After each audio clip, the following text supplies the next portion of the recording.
کیا آپ جانتے ہیں کہ مکڑی بچے پیدا کرنے کے بعد بچوں کے باپ کو کیوں قتل کرتی ہے؟ وہ بچے بڑے ہو کر ماں کے ساتھ کیا عبرت ناک کام کرتے ہیں؟ ایک تحقیق کے مطابق مادہ مکڑی بچے دینے کے بعد نر مکڑی اپنے بچوں کے باپ کو قتل کر کے گھر سے باہر پھینک دیتی ہے۔ پھر جب اولاد بڑی ہو جاتی ہے تو اپنی ماں کو قتل کر کے گھر سے باہر پھینک دیتی ہے۔ کتنا عجیب و غریب گھرانہ اور یقیناً بدترین گھرانہ ہے۔ قرآن مجید کی ایک سورت ہے العنکبوت۔ عنکبوت کو اردو میں مکڑی کہا جاتا ہے۔ قرآن مجید میں اللہ رب العزت نے فرمایا ہے کہ سب سے بودا یا کمزور گھر مکڑی کا ہے۔ قرآن کا معجزہ دیکھیں، ایک جملے میں ہی اس گھرانے کی پوری کہانی بیان کر دی کہ بے شک گھروں میں سے سب سے کمزور گھر عنکبوت کا ہے۔ اگر یہ انسان علم رکھتے۔ انسان مکڑی کے گھر کی ظاہری کمزوری کو تو جانتے ہیں، مگر اس گھر کی معنوی کمزوری یعنی دشمنی اور خانہ جنگی سے بے خبر تھے۔ اب جدید سائنس کی وجہ سے اس کمزوری سے بھی واقف ہو گئے۔ اس لیے اللہ نے فرمایا اگر یہ علم رکھتے یعنی مکڑی کی گھریلو کمزوریوں اور دشمنی سے واقف ہوتے۔ اس سب کے باوجود اللہ تعالیٰ نے ایک پوری سورت کا نام اس بری خصلت والی کیڑے کے نام پر رکھا، حالانکہ اس سورت کے شروع سے آخر تک گفتگو فتنوں کے بارے میں ہے۔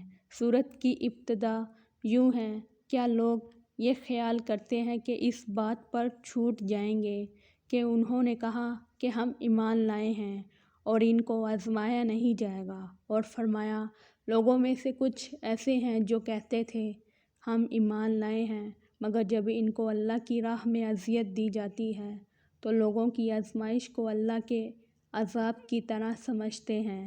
ذہن میں یہ سوال پیدا ہو سکتا ہے کہ مکڑی کا فتنوں اور آزمائشوں سے کیا تعلق ہے؟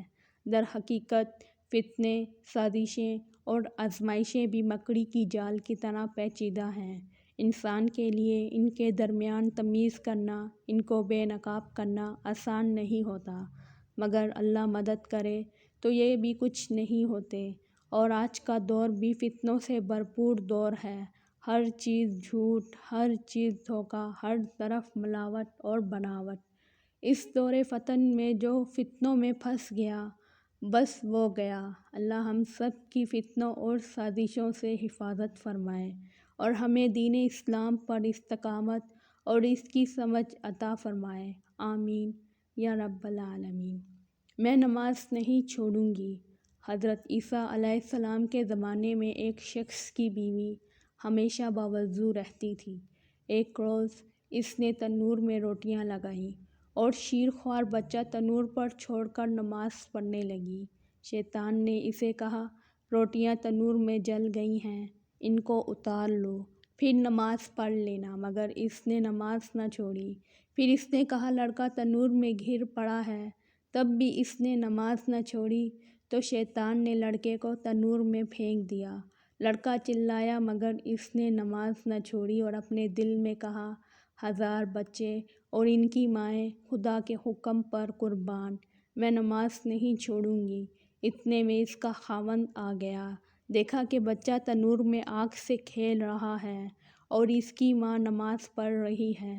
اسی وقت حضرت عیسیٰ علیہ السلام کو اس بات کی خبر دی۔ آپ تشریف لائے تو بچے کو آگ سے کھیلتے اور اس کی ماں کو نماز پڑھتے پایا۔ جب وہ عورت نماز پڑھ چکی تو آپ علیہ السلام نے اس سے پوچھا کہ یہ مرتبہ تجھے کس عمل سے حاصل ہوا ہے؟ اس نے کہا کہ میں دن میں 3 کام کرتی ہوں۔ اول تو میں ہمیشہ باوضو رہتی ہوں۔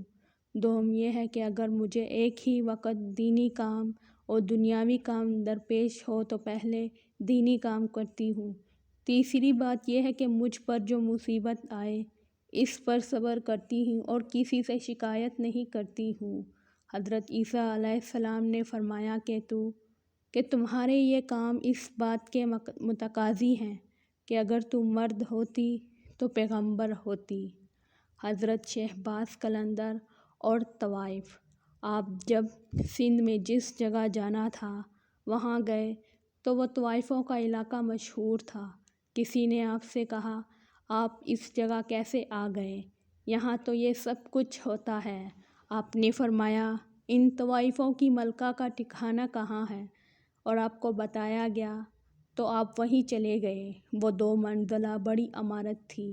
آپ داخلی دروازے سے اندر داخل ہوئے اور وہیں پر مصلی بچھایا اور عبادت و ریاضت میں مشغول ہو گئے۔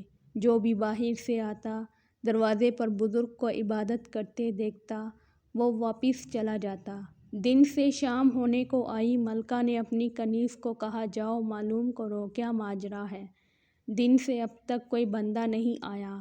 وہ جب سیڑھیاں اتری اور دیکھا کہ کوئی بزرگ محوِ عبادت ہے اور لوگ دیکھ کے واپس جا رہے ہیں، اس نے ملکہ کو سارا ماجرا بتایا۔ ملکہ نیچے آئی، شہباز قلندر سے کہا حضرت یہ عبادت کی جگہ نہیں، آپ غلط جگہ آ گئے۔ آپ نے فرمایا یہ کون سی جگہ ہے؟ تو اس نے بتایا یہ طوائف کا کھوٹا ہے، یہاں لوگ آتے ہیں پیسے دیتے ہیں پھر وہ جو مرضی کریں۔ تو آپ نے کہا اگر اجرت میں دوں تو؟ اس نے کہا آپ بھی کر سکتے ہیں۔ آپ نے اجرت کا معاملہ طے کیا تو آپ نے کہا جاؤ نہا کر آؤ، صاف کپڑے پہن کر آؤ۔ جب وہ آئی تو آپ نے فرمایا اب وضو کر کے آؤ۔ اس نے کہا یہ آپ کیا کرنا چاہ رہے ہیں؟ آپ نے کہا تم نے خود کہا اجرت دے کر کوئی کچھ بھی کرے۔ پھر وہ وضو کر کے آئی تو آپ نے اس کو مسئلہ دیا کہ پہلے نماز پڑھو۔ جب وہ سجدے میں گئی تو آپ بھی سجدے میں گئے۔ اللہ سے فرمایا میرے اللہ میں نے اس کا ظاہر جھکا دیا ہے، اب باطن تو جھکا دے۔ جب اس نے سجدے سے سر اٹھایا تو دنیا بدلی ہوئی تھی، وہ طوائف سے اللہ اللہ کرنے والی بن گئی۔ جب لوگ آئے اپنی ہوس کے لیے تو پتہ چلا اب وہ جگہ نہیں ہے۔ اس معاشرے کو عامل کی نہیں کامل کی ضرورت ہے۔ غیبت کا عذاب۔ مدینہ کے باشندوں میں سے ایک شخص کی ہمشیرہ مدینہ شریف کی دوسری جانب رہتی تھی۔ وہ بیمار پڑ گئی۔ اس کا بھائی ہر روز اس کی عیادت کو جایا کرتا تھا، حتیٰ کہ وہ فوت ہو گئی اور قبر میں دفن کر دی گئی۔ تدفین کے بعد وہ شخص واپس آ گیا۔ پھر اسے یاد آیا کہ اس کی ایک تھیلی اس کی قبر میں گر چکی ہے۔ وہ اپنے ساتھ والوں میں سے ایک ساتھی کو اپنے ہمراہ لے کر وہاں قبر پر آئے، قبر کو کھولا اور اپنی تھیلی لے لی۔ پھر وہ شخص ساتھی سے کہنے لگا ذرا ہٹو میں دیکھتا ہوں کہ میت کا کیا حال ہے۔ لحد پر سے رکاوٹ کو دور کیا تو اس نے قبر میں آگ لگی دیکھی۔ پھر وہاں سے وہ آ گیا اور اپنی ماں سے آ کر دریافت کیا کہ میری بہن کیا کرتی تھی؟ تو ماں نے بتایا کہ وہ اپنے اہل پڑوس کے دروازوں پر جا کر کان لگا کر ان کی گفتگو کو سنتی، پھر لوگوں سے چغلی کیا کرتی تھی۔ تو اب معلوم ہو گیا کہ وہ عذاب میں ہے۔ بس عذاب قبر سے جو محفوظ رہنا چاہے اس کو غیبت و چغلی سے خود کو بچانا چاہیے۔